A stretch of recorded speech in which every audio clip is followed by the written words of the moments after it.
إن الحمد لله نحمده ونستعينه ونستغفره ونؤمن به ونعوذ بالله من شرور أنفسنا ومن سيئات أعمالنا من يهد الله فلا مضل له ومن يضلل فلا هادي له ونشهد أن لا إله إلا الله وحده لا شريك له ونشهد أن محمدا عبده ورسوله صلى الله وسلم على سيدنا محمد وعلى آله وأصحابه واتباعه أجمعين أما بعد فقد قال الله تعالى في القرآن العظيم والفرقان المجيد أعوذ بالله من الشيطان الرجيم بسم الله الرحمن الرحيم وظل ممدود وماء مسكوب قال النبي صلى الله عليه وسلم تحول إلى الظل فإنه مبارك أو كما قال صلى الله عليه وسلم புகழ் அனைத்தும் ஏக இறைவனாகிய அல்லாஹ் ஒருவனுக்கு மட்டுமே உரித்தாகட்டுமா.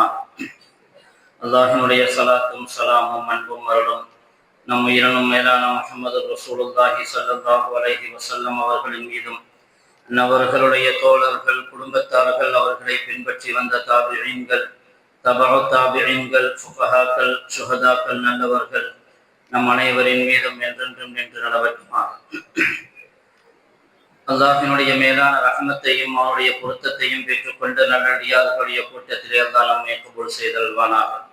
வாழும் காலம் எல்லாம் நிம்மதியாகவும் ஆரோக்கியமாகவும் வாழக்கூடிய பெரும் பாக்கியத்தை அல்லாஹ் நமக்கு தந்தருள்வானாக. வாழ்க்கையின் எல்லா நிலைகளிலும் தக்குவா என்னும் இறை எச்சத்தை எடுத்து நடப்பதற்கு ரப்புல் ஆலமீன் தௌஃபீக் செய்தல்வானாக. கண்ணியத்திற்குரியவர்களே, கடுமையான கோடை காலம் அளிக்கக்கூடிய வெயிலையும் வெப்பத்தையும் தாங்கிக் கொள்ள முடியாத ஒரு நிலையில் வருடத்திற்கு 2 மாதங்கள் ஒரு கடுமையான வெப்பத்தை கொடுக்கக்கூடிய காலமாக பார்க்கிறோம். அல்லாஹ்வுடைய கிருபையிலே இந்த வருடம் ரமதான் ஓரளவு முந்தி போய்விட்டது. அதை விடவும் கடந்த காலங்களில் பல வருடங்களாக கோடை காலத்தில் நோன்பு நோக்கக்கூடிய ஒரு நிலையில் இருந்தோம். இந்த வருடம் ரமதானுடைய ஆரம்பம் குளிர்ச்சியாகவும் இறுதி வெப்பமாகவும் மாறி இருந்ததை நாம் அறிவோம். இதுவெல்லாம் அல்லாஹ்வுடைய ஏற்பாடு. நீண்ட பகல், குறுகிய இரவு. அதே சமயத்திலே இவ்வளவு வெப்பமான ஒரு சூழலிலும் இவ்வளவு கோடை காலத்திலும் அல்லாஹ் தஆலா நிறைய நன்மைகளையும் வைத்திருக்கிறான். அதன் மூலமாக அல்லாஹ்வுடைய ஏற்பாடு. அது பருவ காலங்கள் மாறி மாறி வரும். அதை திட்டவோ அதை குறை சொல்லவோ அதை பற்றி விமர்சனம் செய்யவோ மூமின்களுக்கு அழகான காரியம் அல்ல. ஏனென்று சொன்னால் இந்த காலத்தில் கிடைக்கக்கூடிய செடிகளுக்கு கிடைக்கக்கூடிய வெப்பமும் வெயிலும் தான் அது பின்னால் ஒரு நல்ல மகசூலை விளைச்சலை கொடுப்பதற்கு காரணமாக அமையும். அதே போன்று மனிதர்களுக்கு தேவையான விட்டமின் டி இந்த வெயிலின் மூலமாகத்தான் கிடைக்கிறது. நிறைய விஷக்கிருமிகள் இந்த கோடை காலத்தில் அழிந்து போய்விடுகிறது. ஆனாலும் கூட தோல் தொடர்பான வியாதிகள் இந்த வெயில் காலத்தில் தலை தூக்கும். அதே இப்படிப்பட்ட இந்த காலத்திலே அல்லாஹு தஆலா விளையக்கூடிய பழங்களும் தண்ணீர் நிறைந்த பழங்களை அல்லாஹு தஆலா விளையச் செய்கிறான். தர்பூஸ் போன்ற பழங்கள். இதுவெல்லாம் அல்லாஹ்வுடைய திட்டமிடப்பட்ட ஏற்பாடு. எந்த காலத்திலே எந்த நேரத்திலே எப்படியான உணவை கொடுக்க வேண்டும் என்பதற்கு அல்லாஹு தஆலா ஒரு நிலையை உருவாக்கி வைத்திருக்கிறார். இப்படிப்பட்ட ஒரு கடுமையான வெப்ப காலம், அனல் புறக்கக்கூடிய காலம். ஆனாலும் கடமையை செய்பவர்கள், தங்களுடைய வேலையை செய்பவர்கள் அந்த வெப்பத்தையும் பொருட்படுத்தாமல் கடந்த காலத்தில் நடந்த தேர்தல் பிரச்சாரம், கடுமையான வெயிலிலும் கூட அரசியல்வாதிகள் அதை பொருட்படுத்தவில்லை என்றுதான் சொல்ல வேண்டும். வியர்க்க வியர்க்க தங்களுடைய கால நேரத்தை செலவு செய்தார்கள்.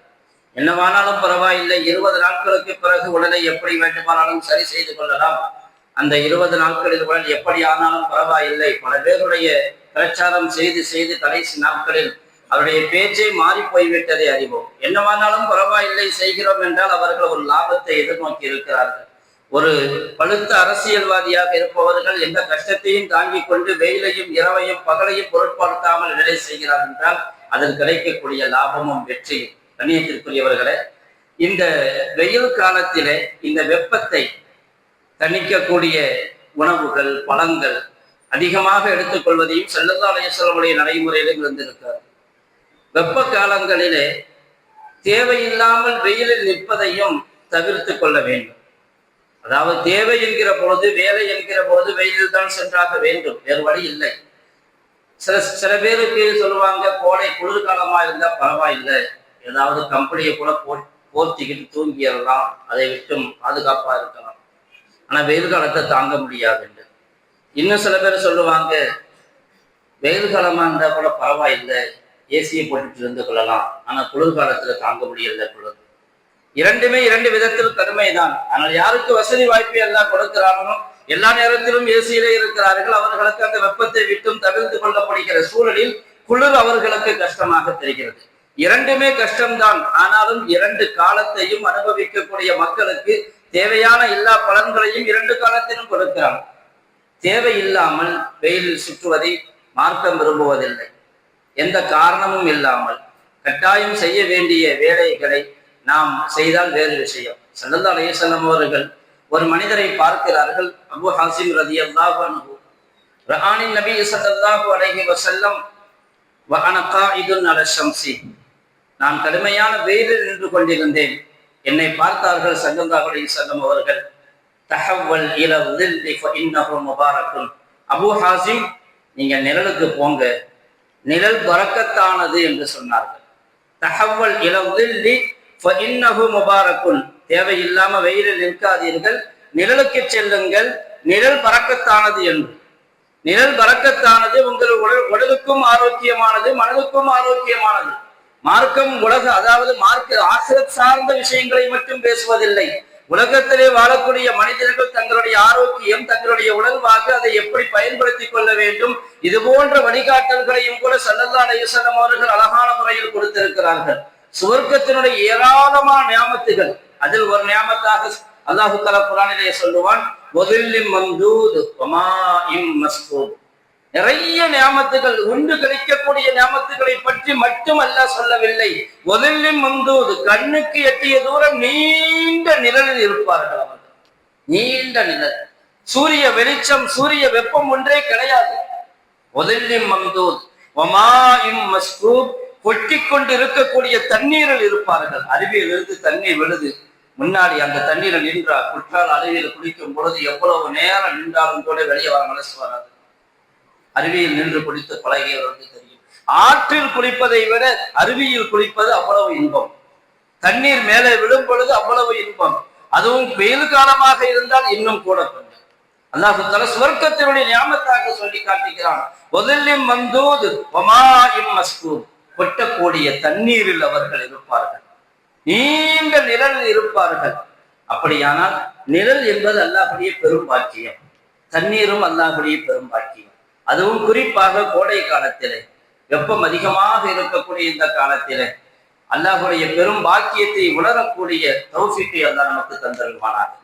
ஒரு மனிதரை பார்த்தாங்க ஸல்லல்லாஹு அலைஹி வஸல்லம், வெயிலேயே நின்றிருந்தால் நகர்ற மாதிரியே இல்லை. கேட்டாங்க, ஏன் என்னாச்சு இவருக்கு? வெயிலே நிற்கிறாரு, வெயில நின்றா ஒழுங்கா மூளை வேலை செய்யாம போயிடலாம், அதோட முகம் கருத்து போயிடும், என்னென்னவோ அதன் மூலமாக ஏற்படக்கூடிய தொந்தரவுகள். அப்ப அவங்க சொன்னாங்க, இவர் நேர்ச்சி செஞ்சிருக்கிறாரு, நதிரு செஞ்சிருக்கிறாரு. இன்னைக்கு நான் நோன்பு வைப்பேன் நதிரு செஞ்சிருக்காரு. யார்கிட்டையும் பேச மாட்டேன்னு நதிரு செஞ்சிருக்காரு. நான் வெயில்ல தான் நிற்பேன், நிழலுக்கு வரமாட்டேன்னு நதிரு நேர்ச்சி செய்திருக்கிறார். நான்காவதாக, நான் உட்கார மாட்டேன், நிற்கதான் செய்வேன் என்று நதிரு செஞ்சிருக்கிறார். 4 விதமான நேர்ச்சைகளை சொல்லி காட்டினார்கள். எனவே இவர் உட்காரவும் மாட்டார், வெயிலை விட்டும் நகரவும் மாட்டார், நோன்பு முடியும் வரையிலும் யாரிடத்திலும் பேசவும் மாட்டார் என்று ஸல்லல்லாஹு அலைஹி வஸல்லம் சொன்னாங்க. இதுக்கு பேர் நேர்ச்சை கிடையாது. நேர்ச்சை இதற்கு பேர் கிடையாது. நதிர் செய்வது இதுக்கு பேர் நதிர் கிடையாது. நேர்ச்சை செய்வதற்கு தன்னை வார்த்தி வதக்கி கொண்டு, தன்னை சிரமப்படுத்தி கொண்டுதான் நேர்ச்சை செய்ய வேண்டும் என்கிற கட்டாயம் இல்லை. இப்படியான நேர்ச்சையை நிறைவேற்ற வேண்டிய தேவையும் இல்லை.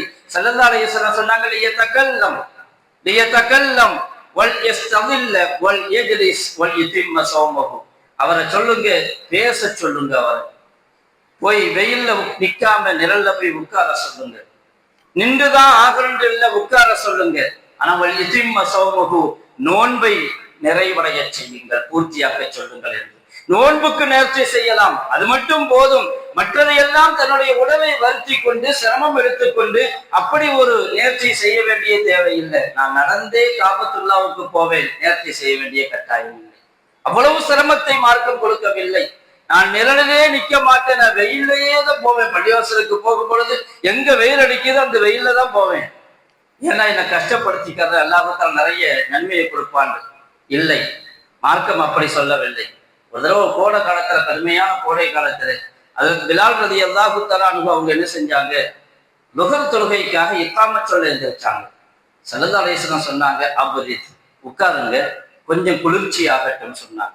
தொழுகை விஷயத்தில் கூட உட்காருங்க, கொஞ்சம் குளிர்ச்சி ஆகட்டும். திரும்பவும் எந்திரிச்சாங்க. ஹஜ்ரத் பிலால் ரலியல்லாஹு அன்ஹு உட்காருங்கன்னு சொன்னாங்க. உட்காருங்க. Abrith bill லுஹர், Abrith bill லுஹர். லுஹர் தொழுகை என்பது தொழுகை லுஹர் மட்டுமல்ல, எந்த நேர தொழுகையாக இருந்தாலும் என்ன ஸலாத்த கானத்தல் முஃமினீன கிதாபம் மௌகூதா, அது நேரம் குறிப்பிடப்பட்ட கடமை. நேரம் குறிப்பிடப்பட்ட கடமை. அந்தந்த நேரத்திற்குள்ளே தொழ வேண்டும். ஆரம்ப நேரம் ஒன்று உண்டு, இறுதி நேரம் ஒன்று உண்டு. அதற்குள்ளாக தொழுது முடிக்க வேண்டும்.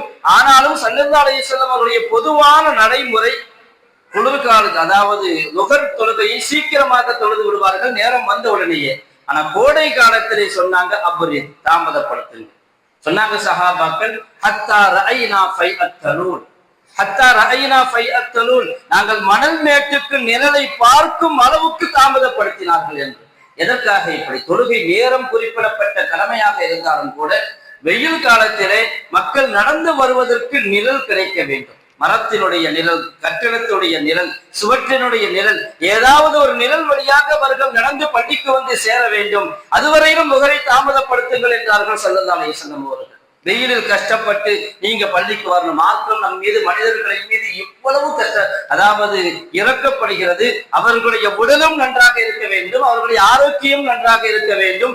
அப்படி இருந்து கொண்டே அல்லாஹ்வை பொருந்த செய்ய வேண்டும், அல்லாஹ்வுடைய இபாதத்தை நிறைவாக்க வேண்டும். நம்மை வருத்தி கஷ்டப்பட்டு சில சமயம் சிரமம் ஏற்பட்டால் சகித்துக் கொள்ள வேண்டும் என்பது வேறு விஷயம். ஹஜ்ஜிலே சிரமங்கள் ஏற்படலாம், நோன்பிலே சிரமங்கள் ஏற்படலாம், அதை சகித்துக் கொள்ள வேண்டும் என்பது வேறு விஷயம். ஆனால் அதற்காக நம்மையே வருத்தி கொண்டு, சிரமத்தை எடுத்துக்கொண்டு, கஷ்டப்படுத்தி கொண்டு இபாதத் செய்ய வேண்டும் என்றல்ல. தொழுகையை கூட, தொழுகை கடமையை கூட நேரத்துக்கு தகுந்தபடி மாற்றி அமைச்சிருக்கிறாங்க. இன்னைக்கு தமிழகத்துல பெரும்பாலும் எல்லா பள்ளிவாசலையும் லுஹர் தொழுகை 12:50 பெயிண்டிலே எழுதியிருப்பாங்க, வாங்க சொல்றது. இதுதான் நடைமுறை. நமக்கு தகுந்தபடி, நமக்கு இந்த வெப்பம் பெரிதாக தெரியவில்லை. இன்னைக்கு கையில கொடை இருக்குது, பள்ளிவாசல்ல ஏசி இருக்குது, ஃபேன் இருக்குது. ஸல்லல்லாஹு அலைஹி வஸல்லம் காலத்துல அப்படியான ஒரு நிலை இல்லை. அதனால தொழுதா தப்பில்லை என்பது வேறு விஷயம். ஆனால் ஸல்லல்லாஹு அலைஹி வஸல்லம் அவர்கள் கோடை காலத்துக்கு ஒரு நடைமுறை வச்சிருந்தாங்க, குளிர்காலத்துக்கு ஒரு நடைமுறை வச்சிருந்தாங்க. தொழுகை குளிர்காலத்துல சீக்கிரமா தொழுவுங்க, கோடை காலத்திலே தாமதமாக தொழுங்கள். அதே போன்று இது மாதிரியான கடுமையான சமயங்களில் ஸல்லல்லாஹு அலைஹி வஸல்லம் அவர்கள் நமக்கு வலியுறுத்தியது சதகா. வெப்பம் நிறைந்த காலத்தில, கடுமையான வெப்பம் என்கிற பொழுது சதகாவும் தண்ணீர் சதகாவை வலியுறுத்தி இருக்கிறார்கள். சாது ரலியல்லாஹு தஆலா அவங்களுடைய தாயார் வஃபாத் ஆயிட்டாங்க. வந்து சொன்னாங்க ஸல்லல்லாஹு அலைஹி வஸல்லம் அவங்களுக்கு இன்ன உம்மி மாத்தத், என்னுடைய தாயார் வஃபாத் ஆயிட்டாங்க, அவங்களுக்கு நன்மை போய் சேரணும், நான் என்ன செய்யலாம்னு சொன்னாங்க. சிறந்த ஒரு நன்மை போய் சேருவதற்கு எனக்கு ஒரு வழி சொல்லி கொடுங்கள் சொன்னாங்க. ஸல்லல்லாஹு அலைஹி வஸல்லம் சொன்னாங்க, அல்மா, தண்ணீர் என்று சொன்னார். மக்களுக்கு தேவையான தண்ணீர் தோண்டினாங்க, ஒரு கிணறு தோண்டினார்கள். தோண்டி விட்டு சொன்னார்கள், ஹாதா லி உம்மி சாத், இது சாதுடைய தாயாருக்கு என்று அர்ப்பணம் செய்தார்கள். அவர்களுக்கு நன்மை போய் சேர வேண்டும் என்று நியத் செய்தார்கள். சாது ரலியல்லாஹு தஆலா அன்ஹு கடுமையான வெப்பமான காலத்திலே தண்ணீர் பந்தலை ஏற்படுத்துவது, தண்ணீர் குடிக்க வைப்பது, மக்களுக்கு தண்ணீர் கொடுப்பது அல்ல, நமக்கு கொடுத்த தண்ணீரிலிருந்து அவர்களுக்கு விநியோகம் செய்கிறோம், அவர்களுக்கான உதவியை செய்கிறோம். தண்ணீர் சதகாவின் மூலமாக மிகுந்த நன்மை அல்லாஹ் தஆலா கொடுக்கிறோம். அதிலிருந்து வியாதிகளுக்கு ஷிஃபாவையும் கூட கொடுக்கிறான். நமக்கு நோய் நிவாரணம் என்றால் சதகாவின் மூலமாகவும் கிடைக்கும். அப்துல்லா முபாரக் ரஹ்மத்துல்லாஹி அவர்களிடத்துல ஒரு மனிதர் வந்தார். தன்னுடைய வியாதியை சொல்லி காட்டினார். என்னுடைய முழங்கால்ல ஒரு வியாதி, ரத்தம் வடிந்து ஓடிக்கொண்டே இருக்கிறது, காயத்திலிருந்து ரத்தம் வந்து கொண்டே இருக்குது. நானும் எவ்வளவோ மருத்துவம் பார்த்துட்டேன், எதுவுமே பயன்படல, கடுமையான வேதனையாக இருக்குதுன்னு சொன்னார். சொன்னாங்க அப்துல்லா முபாரக் ரஹ்மத்துல்லாஹ், நீங்க போய் மக்களுக்கு ஆக தேவையான இடம், தண்ணீர் கிடைக்காத இடம், தண்ணீரின் பக்கம் ரொம்ப தேவையுள்ள மக்கள் எந்த பகுதியில் இருக்கிறாங்களோ அங்க போய் கிணறு தோண்டுங்க. அந்த மனிதர் நேரம் அந்த வேலையை தான் முதல்ல செஞ்சார். போய் யாருக்கு தண்ணீர் தேவையோ அந்த இடத்துல ஒரு கிணறு தோண்டினாங்க. தண்ணீர் வர ஆரம்பித்தது. தண்ணீர் அதிலே பொங்கி வர ஆரம்பித்த பொழுது இந்த காலில் ரத்தம் நின்று போனது. அல்லாஹ்வின் மீது உள்ள நம்பிக்கை சதக்காவினுடைய பரக்கத். சதக்காவினுடைய பரக்கத்தும் அல்லாஹ்வின் மீது உள்ள நம்பிக்கையும். காலில் இருந்த காயம் ஆறி போனது. தண்ணீர் சதக்காவின் மூலமாக நன்மை மிகுந்த நன்மை. அல்லாஹ் தஆலா உடலுக்கு ஆஃபியத்தையும் ஆரோக்கியத்தையும் கொடுக்கிறான் அதன் மூலமாக. தாபியீன்களில் சிலர் சொல்லுவார்கள், மன் கஸரத் ذنوبه فعليه بسقي الماء. யாராவது ரொம்ப பாவம் செஞ்சிட்டாங்கண்டா தண்ணீர் புகட்டுகிற நன்மையை செய்யுங்கள். மக்களுக்கு தேவையான பொழுது தண்ணீர் கொடுங்க, அவருடைய பாவங்கள் மன்னிக்கப்படலாம். பாவங்கள் அதிகமாகிவிட்டது, எங்களுடைய பாவங்கள் மன்னிக்கப்பட வேண்டும் என்பதற்காக அஸ்தக்ஃபிருல்லாஹ் அஸ்தக்ஃபிருல்லாஹ் அஸ்தக்ஃபிருல்லாஹ் என்று சொல்வது மட்டுமல்ல, முன் வந்து செலவு செய்ய வாருங்கள். உங்களை வருத்தி கொண்டு நன்மையை போட்டி கொடுப்பதற்காக நீங்கள் சதக்கா செய்யுங்கள், தண்ணீர் புகட்டுங்கள், அவருடைய பாவங்கள் மன்னிக்கப்படலாம். ஏனென்று சொன்னால் அல்லாஹ் தஆலா ஒரு கெட்ட ஒரு பெண்மணி, பாவம் செய்யக்கூடிய ஒரு பெண்மணி, விபச்சாரம் செய்யக்கூடிய ஒரு பெண்மணிக்கு நாய்க்கு தண்ணீர் புகட்டியதால் மன்னிப்பை கொடுத்ததாக ஸல்லல்லாஹு அலைஹி வஸல்லம் சொல்லுவாங்க. ஆக மோசமானவள் நாய், ஒரு சாதாரண பிராணி. அந்த நாய்க்கு தண்ணீர் கொடுத்ததினால் அந்த பெண்மணிக்கு பெரும்பாவத்திலிருந்து விலக்கு கிடைத்தது, பாவ மன்னிப்பு கிடைத்தது என்று சொன்னால், மனிதர்களுக்கு குறிப்பாக மூமின்களுக்கு தண்ணீர் புகட்டும் போது பாவங்கள் மன்னிக்கப்படாதா? கண்டிப்பாக மன்னிக்கப்படும். தேவையினந்து செய்யுங்கள் என்பதை தாபியீன்கள் வலியுறுத்துவார்கள். எனவே ஆங்காங்கே தண்ணீர் பந்தல் வைத்து மக்களுக்கு தேவையான சேவைகள் அது அரசியலாக மட்டுமல்லாமல் மக்களுக்குரிய சேவையாகவும் நடைபெற வேண்டும். ஸல்லல்லாஹு அலைஹி வஸல்லம் அவர்கள் சொல்வார்கள், இது மாதிரியான கோடை காலத்துல மக்கள் ஜும்மா தொழுகைக்கு வருவாங்க. சஹாபாக்களுடைய காலத்துல இது மாதிரி ஃபேன் இல்லை, ஏசி இல்லை, வந்து உட்கார்ந்தாங்கன்னா ஒருத்தர் பக்கத்துல ஒருத்தர் உட்கார முடியாது, அப்படி வாடை வரும். ஏனென்றால் வியர்வை, பகலெல்லாம் உழைப்பவர்கள், உடலை வருத்தி உழைத்து விட்டு அவர் ஜும்மாவுக்கு இங்க வந்து உட்காரும் பொழுது பக்கத்துல வந்து உட்கார்ந்து அந்த வாடை தாங்க முடியாது. ஸல்லல்லாஹு அலைஹி வஸல்லம் சொன்னாங்க, ஜும்ஆ வாஜிபுன் அலா குல்லி முஹ்தலிம். வெள்ளிக்கிழமை குளிப்பது எல்லோரின் மீதும் கட்டாயம் என்று சொன்னார்கள். வயதுக்கு வந்தவர்கள் வெள்ளிக்கிழமை குளிப்பதை கட்டாயப்படுத்தினார்கள். அந்த காலத்துல வெள்ளிக்கிழமை வாரத்துக்கு ஒரு நாள் குளிச்சா போதுமா? அதாவது கட்டாயம், இன்று கட்டாய கடமை என்றல்ல, சுன்னத்தான ஒரு குளிப்பு வெள்ளிக்கிழமை குளிப்பது. அன்று ஸல்லல்லாஹு அலைஹி வஸல்லம் அவர்கள் சொன்னார்கள் என்று சொன்னால் மதீனாவிகளின் நிறைவாக அப்படி இருந்தது. தண்ணீர் இருக்காது, தண்ணீர் பஞ்சம், தண்ணீர் குறைவான பகுதி தான் மதீனா. இன்று அல்லாஹ் தஆலா பெருக்கெடுத்து ஓட செய்திருக்கிறான். ஸல்லல்லாஹு அலைஹி வஸல்லம் காலத்திலே தண்ணீர் மிக குறைவு. இஸ்திஞ்சா செய்வதற்கு, மலஜலம் கழித்து விட்டு சுத்தம் செய்வதற்கு கூட தண்ணீரை பயன்படுத்துகிற நிலையில் இல்லை. கல்லை கொண்டுதான் சுத்தம் செய்வார்கள். குடிப்பதற்கு கூட தண்ணீரை அளந்து குடித்திருக்கிறார்கள். ஸல்லல்லாஹு அலைஹி வஸல்லம் எவ்வளவு தண்ணீரை வச்சு தான் குடிப்பாங்க. அப்படிப்பட்ட ஒரு காலத்திலே சொன்னாங்க, அல்லாஹ் இன்னைக்கு இவ்வளவு பெரிய அருள் செய்திருக்கிறான், நமக்கு போர் போட்டு தண்ணீர் எடுத்துக் கொள்றோம், தண்ணீரை அனுபவித்துக் கொள்கிறோம். எல்லா விதமான தண்ணீரையும் அதை குடிப்பதற்கு எல்லா வகையிலும் நிறைவாக அல்லாஹ் கொடுத்திருக்கிறான். அந்த மக்கள் அவ்வளவு வெள்ளிக்கிழமை குடிப்பதற்கு கூட தண்ணீர் கிடைக்காத ஒரு நிலை. ஆனால் இவ்வளவு ஞாபகத்தை கொடுத்த பிறகும் கூட தண்ணீரில், அதாவது தண்ணீர் இல்லையே, கடுமையான வெப்பமாக இருக்குது, மழை பெய்யலையே அப்படிங்கிறோம். தண்ணீரை கொடுத்திருக்கிறான், யூஸ் பண்ணிக்கிறோம். போரில் தண்ணீர் இருக்கிறது, மோட்டர் போட்டா தண்ணி மேல ஏறுது, நாம பைப்ல இருந்து எவ்வளவு வேணாலும் யூஸ் பண்ணிக்கணும். இது பெரிய ஞாபகம், அல்லாஹ்வுடைய பெரிய ஞாபகம். கியாமத்தில் இதற்காக கேள்வி கணக்கை கேட்கப்படும் என்றார்கள் ஸல்லல்லாஹு அலைஹி வஸல்லம். கடுமையான பசியிலே ஹஜ்ரத் அபூபக்கர் சித்திக், ஹஜ்ரத் உமர் ரலியல்லாஹு அன்ஹு, ஸல்லல்லாஹு அலைஹி வஸல்லம் அவங்க ஒரு வீட்டுக்கு போறாங்க. அங்க கொண்டு போய் வைக்கிறாங்க, நல்ல தண்ணீர் கொடுத்தாங்க, பேரிச்சம்பழம் கொடுத்தாங்க. கடுமையான பசி, சாப்பிட்டு முடித்தார்கள். ஸல்லல்லாஹு அலைஹி வஸல்லம் அவர்கள் சொன்னார்கள், வல்லதி நஃப்ஸி பியதிஹி மினன் நஈம் அல்லதி துஸ்அலூன அன்ஹு யௌமல் கியாமா லில்லுன் பாரிதுன் வ ருதபுன் தய்யிபுன் வ மாஉன் பாரிதுன். என்னுடைய உயிர் எவனுடைய கையில் இருக்கிறது அந்த அல்லாஹ்வின் மீது ஆணையாக சொல்லுகிறேன், கியாமத்திலே நீங்கள் கேள்வி கணக்கு கேட்கப்படக்கூடிய நியாமத்துகளில் நீங்கள் இப்பொழுது சாப்பிட்ட பேரித்தம்பழமும் உண்டு, நீங்கள் குடித்த குளிர்ந்த தண்ணீரும் இருக்கிறது. ஒதில்லுன் பாரிதுன், குளிர்ச்சியான இந்த நிழல், ஏசி நிழல் கிடைத்திருக்கிறது, குளிர்ச்சியான ஒரு நிழல். இது பற்றியும் கியாமத்திலே கேள்வி கணக்கு கேட்கப்படுவீர்கள் என்று சொன்னார்கள். எனவே நம்முடைய பொறுப்புணர்வை உணர வேண்டும். இதன் மூலமாக அனுபவிக்கிறோம், அல்லாஹ்வுக்கு நன்றி செலுத்தக்கூடியவர்களாக இருக்க வேண்டும், நம்முடைய கடமைகளை ஒழுங்காக செய்பவர்களாக இருக்க வேண்டும். வெயிலின் காரணமாக கடமையை விட்டு விட முடியாது, தொழுகையை விட்டு விட முடியாது.